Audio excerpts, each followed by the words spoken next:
Hello, and welcome back to Beginner English, the podcast. I'm Emma. And I'm David. We're so excited you're joining us today for another fun English learning adventure. That's right. Whether you're listening while you're having breakfast, walking to work, or just relaxing at home, we're here to make learning English easy and enjoyable. And speaking of easy and enjoyable, today we have a really practical topic that everyone needs to know about. Absolutely. Today we're talking about English for shopping. We'll teach you exactly what to say and how to say it when you're buying things. This is such an important topic because shopping is something we all do regularly, right, Emma? Exactly.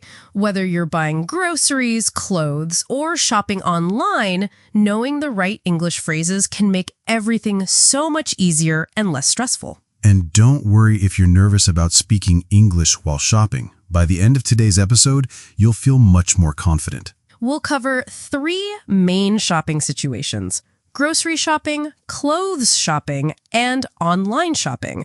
Plus, we'll give you lots of useful phrases and even some fun practice dialogues. So grab a notebook if you want to write things down, get comfortable, and let's start shopping in English. All right, David. Let's start with grocery shopping. This is probably the most common type of shopping that people do every week. Absolutely, and grocery shopping can be a bit challenging for English learners because there are so many different types of food and sometimes you need to ask for help finding things. Right. So let's start with the basics. When you first walk into a grocery store, you might need to ask where things are located. Good point. So the most simple and polite way to ask is, "Excuse me, where is the?" Or, "Excuse me, where can I find the?" Perfect. Let me give you some examples. Excuse me, where is the bread? Or, excuse me, where can I find the milk? Those are great examples, Emma. And remember, listeners, it's always polite to start with "excuse me" when you're asking for help. Exactly. Now, what if you're looking for a specific section of the store? David, what would you say if you're looking for the fruit and vegetable section? Good question. You could say, "Where's the produce section?" The word produce means fresh fruits and vegetables. That's right. Where is the produce section? Let's repeat that. Where is the produce section? And if you're looking for frozen foods, you can ask, "Where is the frozen food section?" Or if you need cleaning supplies, you might ask, where are the cleaning products? Now, what about when someone gives you directions inside the store? Let's practice some common responses you might hear. Great idea. A store employee might say, it's in aisle 5, or it's in the back of the store. Right. An aisle is a long pathway between the shelves. So if someone says it's in aisle 5, they mean you need to go to the 5th pathway. And you might hear, it's near the checkout, or it's by the entrance. The checkout is where you pay for your items. Now, let's talk about when you can't find exactly what you want. Sometimes the specific brand or type isn't available. Oh yes, this happens all the time. You might ask, do you have any other types of, or is this the only brand you have? Exactly. For example, do you have any other types of yogurt? Or is this the only brand of cereal you have? And here's a really useful phrase. Do you have anything similar? This means you want something that's almost the same. That's perfect, Emma. Do you have anything similar? Let's repeat that. Do you have anything similar? Now, let's talk about quantities. Sometimes you need to buy things by weight, like fruits and vegetables. Right. You might ask, how much would you like? Or, how many pounds do you want? In this situation, you can say, I'd like 2 pounds of apples. Or, can I have half a pound of cheese? And if you're not sure about the amount, you can say, just a little bit, please. Or, not too much, please. Now, let's practice a complete dialogue. David, you be the store employee, and I'll be the customer. Sounds great. Here we go. Good morning. Can I help you find anything? Yes, please. Where can I find the pasta? The pasta is in aisle 3, right next to the rice and beans. Thank you. And do you know if you have any whole wheat pasta? Yes, we do. It's on the bottom shelf in the same aisle. Perfect. One more question. Where is the olive oil? The olive oil is in aisle 4 with all the cooking oils and vinegar. Great. Thank you so much for your help. You're welcome. Have a great day. That was a perfect example. Let's repeat some of those key phrases. Where can I find the? Do you know if you have? And thank you so much for your help. Those are really important phrases to remember. And notice how polite both people were in that conversation. Exactly. Being polite is so important when shopping. Now, what about at the checkout? What do you say when you're paying? Great question. The cashier will usually start by saying something like, "Did you find everything you needed?" Or, "How are you today?" Right, and you can simply answer, "Yes, thank you," or "Great, how are you?" Then they might ask, "Paper or plastic?" This means they want to know what type of bag you want for your groceries. Yes, you can say, "Paper, please," or "Plastic is fine." And if you brought your own bag, you can say, "I have my own bag, thanks." And when it's time to pay, the cashier will tell you the total.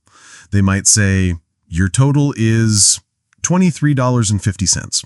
Then you can say, "I'll pay with cash," or "Can I pay with a card?" Perfect. And don't forget to say thank you and have a good day when you leave. Absolutely. Being friendly makes shopping more pleasant for everyone. Now, let's move on to clothes shopping. Emma, this can be a bit more complicated because there are so many options, different sizes, colors, styles. That's so true, David. And when you're shopping for clothes, you often need to try things on to see if they fit properly. Exactly. So let's start with the basics. When you walk into a clothing store, a salesperson might approach you and say, "Can I help you with anything?" Right. And you have several options for how to respond. If you want help, you can say, "Yes, I'm looking for," and then describe what you want. For example, "Yes, I'm looking for a blue dress for a wedding," or "I need a warm jacket for winter." Perfect examples. And if you want to look around first, you can politely say, "I'm just browsing, thank you," or "I'm just looking around, thanks." I'm just browsing. That's a great phrase. Let's repeat it. I'm just browsing. Thank you. Now, when you do want help, you need to know how to describe what you're looking for. Let's talk about sizes first. Good idea. In the US, common clothing sizes are small, medium, large, and extra large. We often use the abbreviations S, M, L, and XL. Right. So you might say, "Do you have this in a medium?" Or "I usually wear a size large." And for more specific sizes like pants or shoes, you would say, "I wear a size 32 for pants," or "I'm a size 8 for shoes." Now let's talk about colors. You might say, "Do you have this in black?" Or "I prefer darker colors." And if you want to see different options, you can ask, "What other colors do you have?" Or "Can you show me what else you have?" That's perfect. What other colors do you have? Let's repeat that. What other colors do you have? Now, here's something really important. Trying clothes on. Most clothing stores have fitting rooms where you can try on clothes before buying them. Absolutely. You can ask, "Where are the fitting rooms?" Or "Can I try this on?" And the salesperson will usually say, "The fitting rooms are right over there," and give you a number or a key. Right. They might also ask, "How many items do you have?" Because some stores limit how many pieces you can try on at once. Good point. You can simply say, "I have 3 items," or just 2 pieces. Now, what do you say when you come out of the fitting room? If something fits well, you might say, "This fits perfectly," or "I love how this looks." And if something doesn't fit, you could say, "This is too small," or "This is too big," or "This doesn't fit quite right." Exactly. And if you're not sure, you can ask the salesperson's opinion. "What do you think?" Or "How does this look?" That's great advice, Emma. Salespeople are usually happy to give you their honest opinion. Now, let's talk about some specific clothing vocabulary. David, what if someone is looking for formal clothes? Good question. For formal occasions, you might look for a suit, a dress shirt, a tie, or a cocktail dress. And for casual clothes, you might want jeans, a t-shirt, sneakers, or a sweater. Right, and here's a useful phrase. I need something for. For example, I need something for work, or I need something for a date. That's perfect. I need something for. This helps the salesperson understand what style would be appropriate. Now let's practice a clothing store dialogue. Emma, you be the customer and I'll be the salesperson. Great. Here we go. Good afternoon. Welcome to our store. Can I help you find anything special today? Hi. Yes, I'm looking for a nice blouse for work. Something professional but comfortable. Of course. What size do you usually wear? I usually wear a medium, sometimes a large, depending on the brand. Perfect. And do you have a color preference? I like white, light blue, or maybe something with a simple pattern. Great. Let me show you a few options. We have some beautiful blouses right over here. Oh, I like this white one. Do you have it in a medium? Yes, we do. Would you like to try it on? The fitting rooms are right behind you. Yes, please. Thank you so much for your help. You're very welcome. Let me know if you need a different size. That was excellent. Let's highlight some key phrases from that conversation. I'm looking for. What size do you usually wear? And do you have it in a... Those are really useful phrases. And notice how we talked about the purpose, for work, and the style, professional but comfortable. Exactly. The more specific you can be, the better the salesperson can help you. Now, what about when you're ready to buy something? At the checkout, they might ask, will this be cash or card? Right.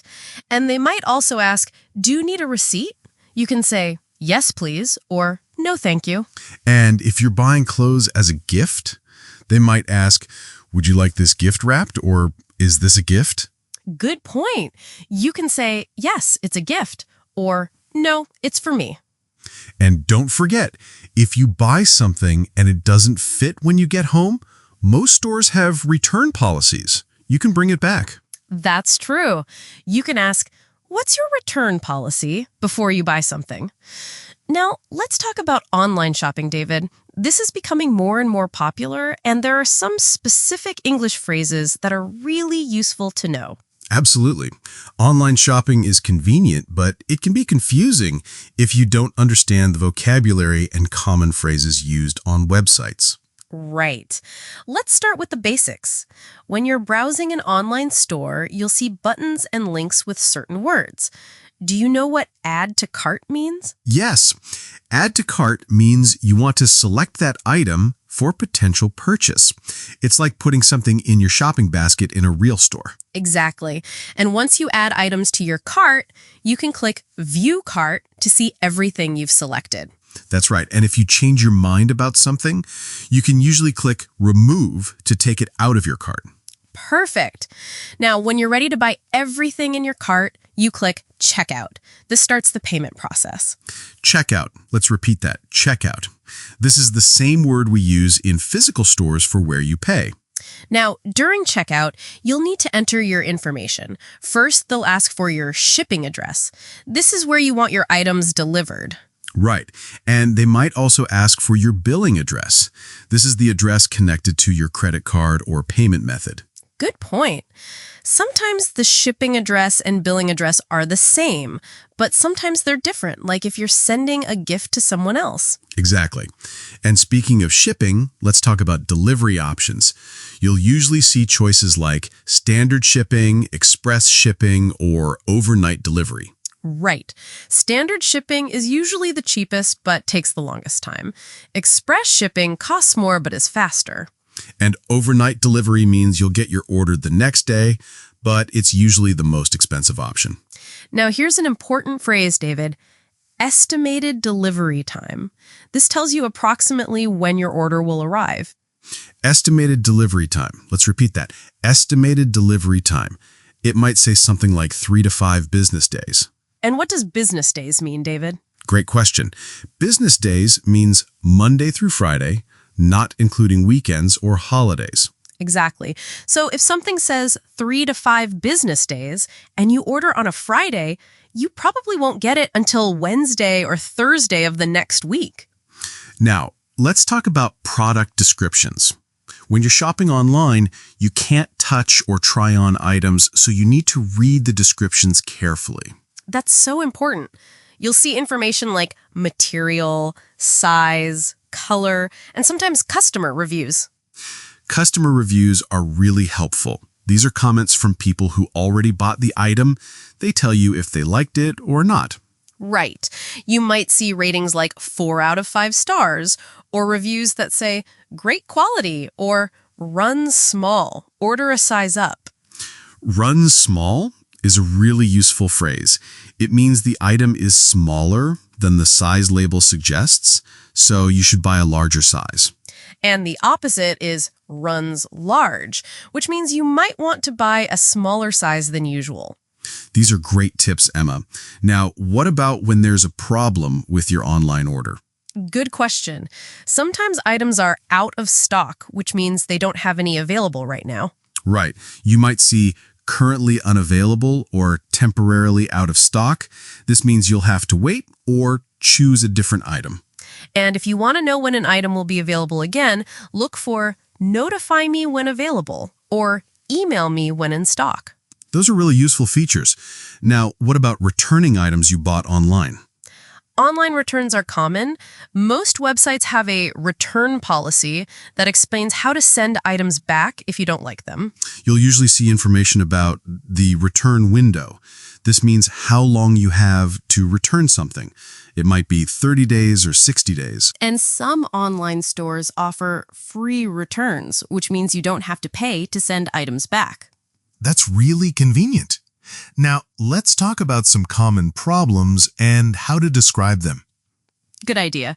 If something arrives damaged, you might need to contact customer service and say, my order arrived damaged, or the item was broken when I received it.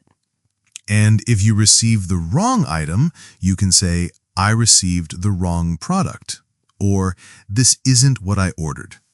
Right.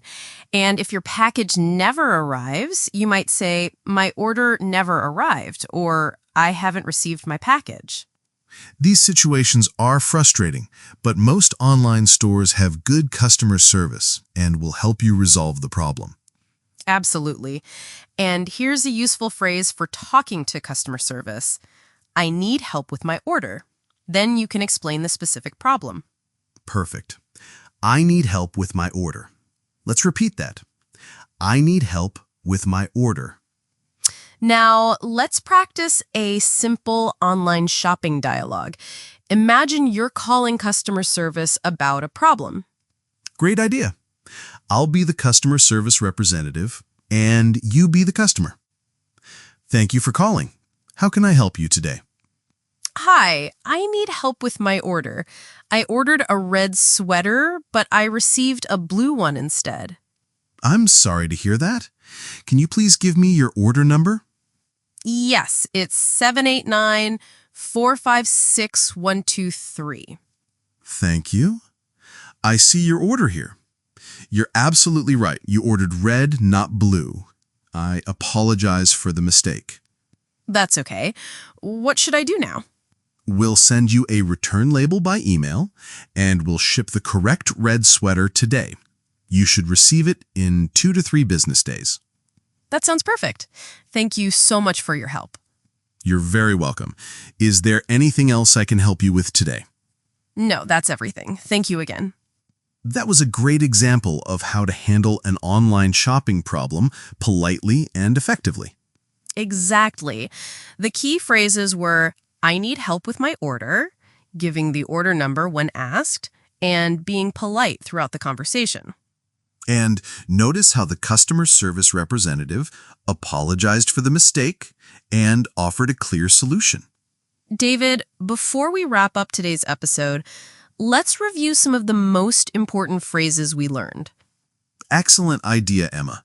Let's start with grocery shopping phrases. Right. For asking where things are, excuse me, where can I find the, and where is the section? For quantities, I'd like 2 pounds of, and can I have half a pound of? And don't forget, do you have anything similar? This is so useful when they don't have exactly what you want. Perfect. Now for clothes shopping. To describe what you're looking for, I'm looking for, and I need something for. For sizes and colors, do you have this in a medium? And what other colors do you have? And for trying things on, can I try this on? And where are the fitting rooms? Great. Now for online shopping phrases, add to cart, check out, and estimated delivery time. And for problems, I need help with my order. And my order arrived damaged. Don't forget about returns. What's your return policy? And free returns. These phrases will help you in almost any shopping situation. Wow, David, we covered so much useful information today. I hope our listeners feel more confident about shopping in English now. Me too, Emma. Let's quickly recap what we learned in today's episode. Perfect. First, we talked about grocery shopping, how to ask where things are, how to ask for help, and what to say at checkout. Then we covered clothes shopping, describing what you want, asking about sizes and colors, and using fitting rooms. After that, we explored online shopping vocabulary, from adding items to your cart to handling returns and problems. And we practiced real conversations for all 3 types of shopping. The most important thing to remember is that shopping is a great way to practice your English because it's practical and you do it regularly. Exactly.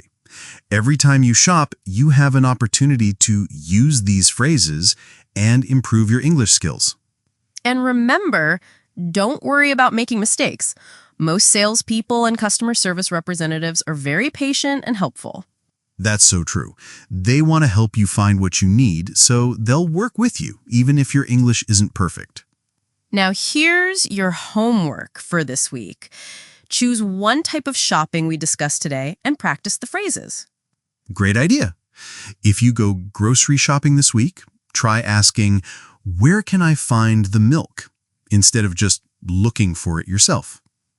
Or if you're shopping for clothes, practice saying, I'm looking for a warm jacket, or do you have this in a large? And if you shop online, pay attention to the vocabulary we discussed. Notice words like add to cart, shipping, and customer reviews. The key is to start small and practice a little bit each time you shop. Before you know it, these phrases will become natural for you. And remember, shopping should be fun. Don't stress about perfect English. Focus on communicating and getting what you need. Absolutely. If you try any of these phrases this week, we'd love to hear about your experience. Yes, you can share your shopping stories with us and other English learners. And if you have questions about shopping vocabulary or phrases we didn't cover today, let us know. We might feature your question in a future episode. That's a great idea, Emma. We love hearing from our listeners. Before we say goodbye, let's leave you with one final encouraging thought. Every time you use English in a real situation like shopping, you're not just practicing, you're actually using the language. That's beautiful, Emma. You're not just studying English, you're living in English. And that's the best way to learn, by using the language in real, practical situations. So go out there, practice your shopping English, and be proud of yourself for taking this step in your language learning journey. We're so proud of all our listeners who are working hard to improve their English. You're doing something amazing. Keep practicing, keep learning, and most importantly, keep believing in yourself. Thank you so much for joining us today on Beginner English, the podcast. I'm Emma. And I'm David. Until next time, happy shopping and happy learning. See you next episode. Goodbye, everyone.